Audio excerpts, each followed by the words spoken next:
সম্ভবত ১১ই ফেব্রুয়ারি থেকে যে ইলিগাল মাইগ্রেন্টদের আবেদনের একটা নতুন পরিবর্তন এসেছে। এটাও যদি আপনি একটু ব্যাখ্যা করেন। ন্যাশনালিটি অ্যাপ্লিকেশনের বা সিটিজেনশিপ অ্যাপ্লিকেশনের একটা অত্যন্ত গুরুত্বপূর্ণ বিষয় হচ্ছে যে গুড ক্যারেক্টার।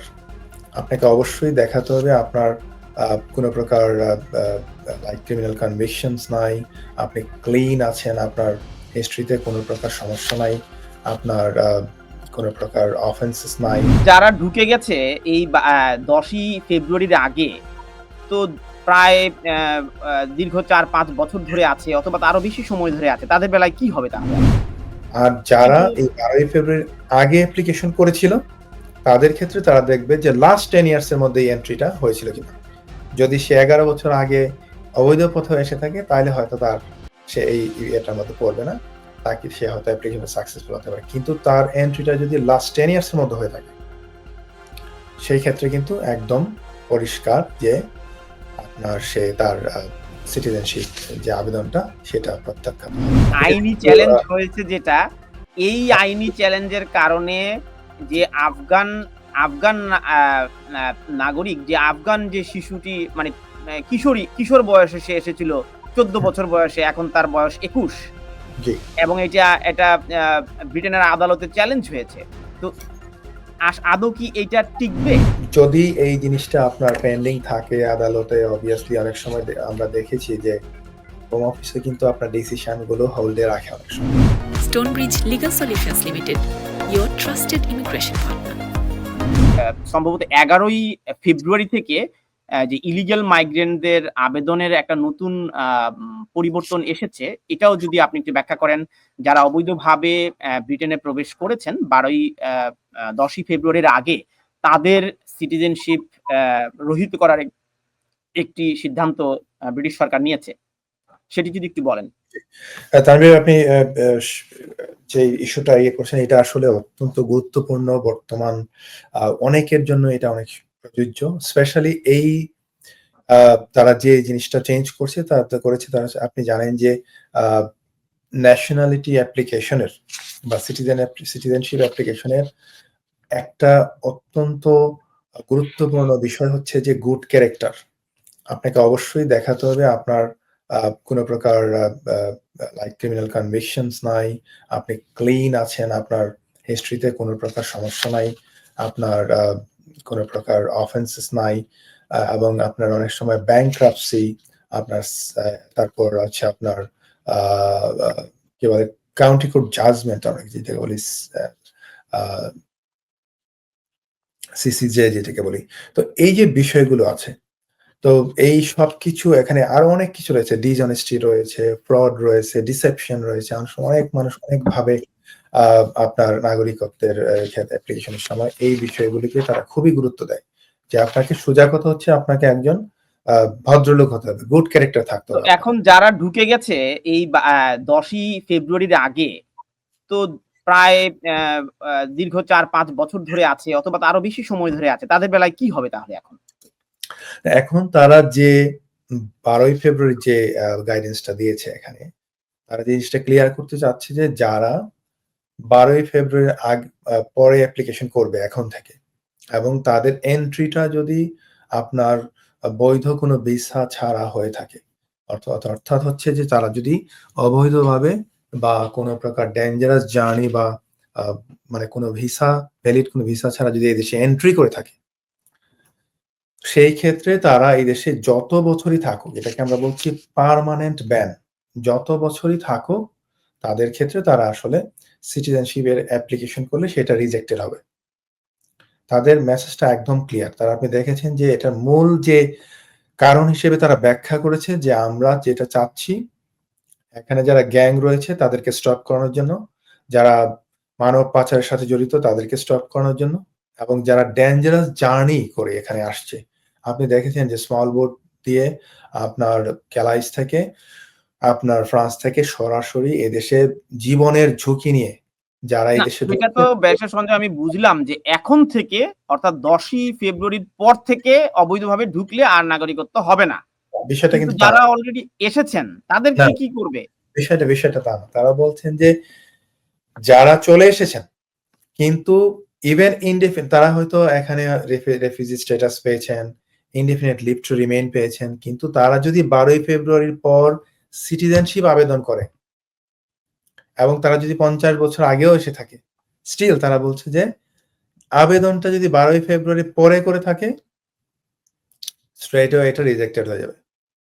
তার মানে হচ্ছে যে মেসেজটা পুরোপুরি তাদের কিন্তু বিষয়টা ক্লিয়ার যে আপনি যখনই এসে থাকেন ডাজন্ট ম্যাটার, আপনি ইনডেফিনিট লিভ টু রিমেইন পেয়েছেন, নো প্রবলেম, কিন্তু আপনি সিটিজেনশিপ অ্যাপ্লিকেশন করতে গেলে আপনাকে দেখাতে হবে আপনি আপনার এন্ট্রিটা আপনি অবৈধভাবে মানে কোনো ভিসা ছাড়া আপনি দেশে ঢুকেছেন, এটা আপনাকে পরিষ্কার করতে হবে। আর যারা কিন্তু এই 12ই ফেব্রুয়ারির আগে অ্যাপ্লিকেশন করেছিল তাদের ক্ষেত্রে তারা দেখবে যে লাস্ট 10 ইয়ার্স এর মধ্যে এই এন্ট্রিটা হয়েছিল কিনা।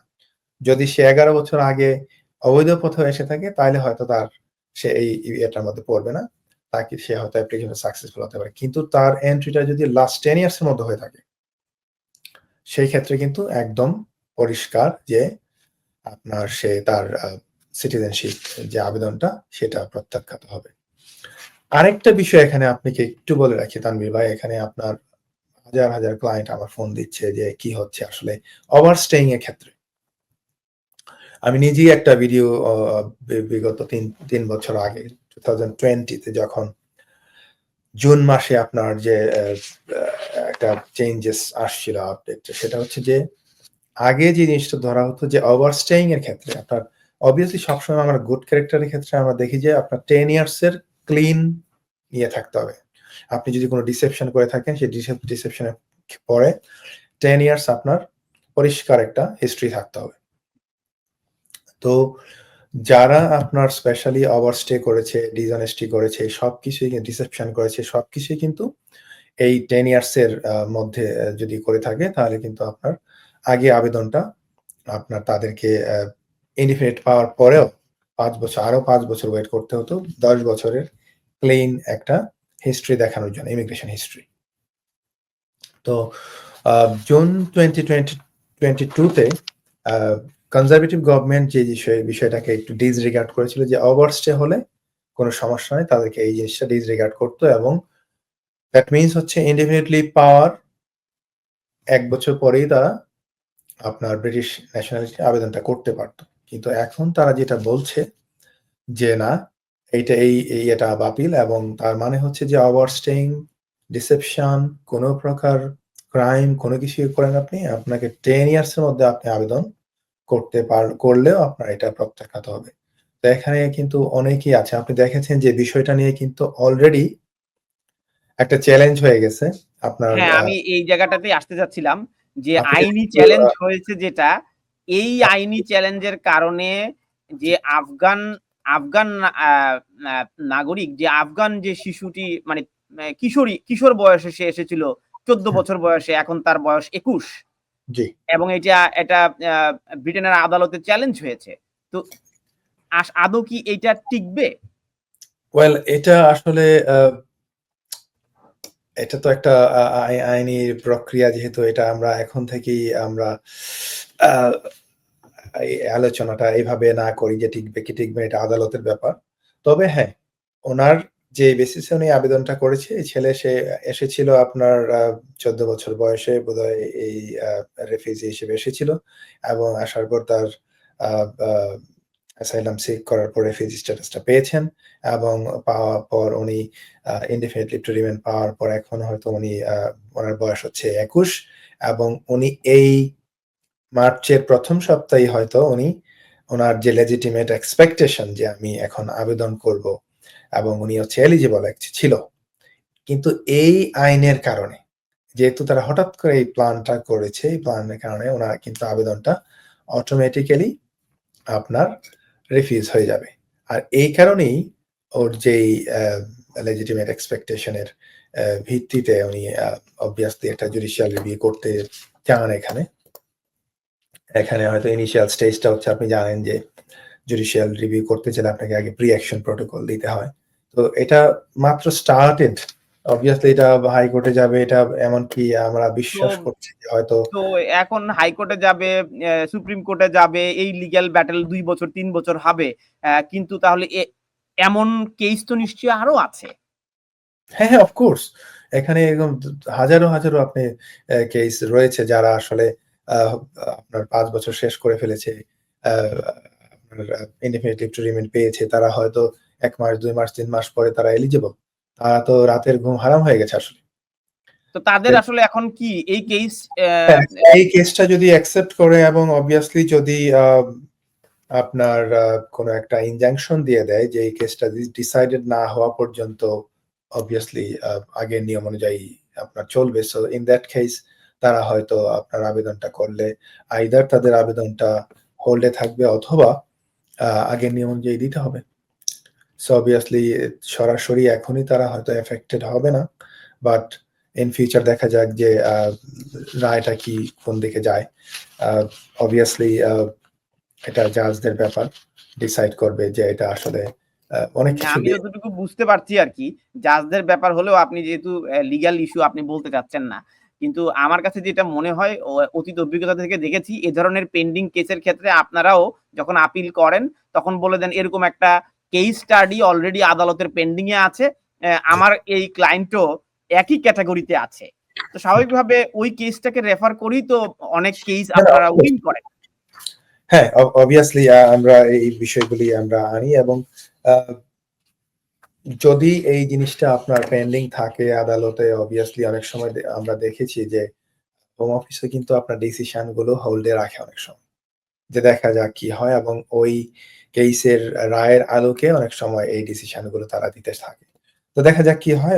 তাদের জন্য একটা ইতিবাচক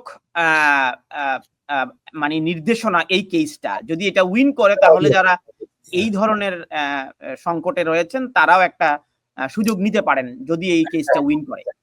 ডেফিনেটলি সেটা পারবে।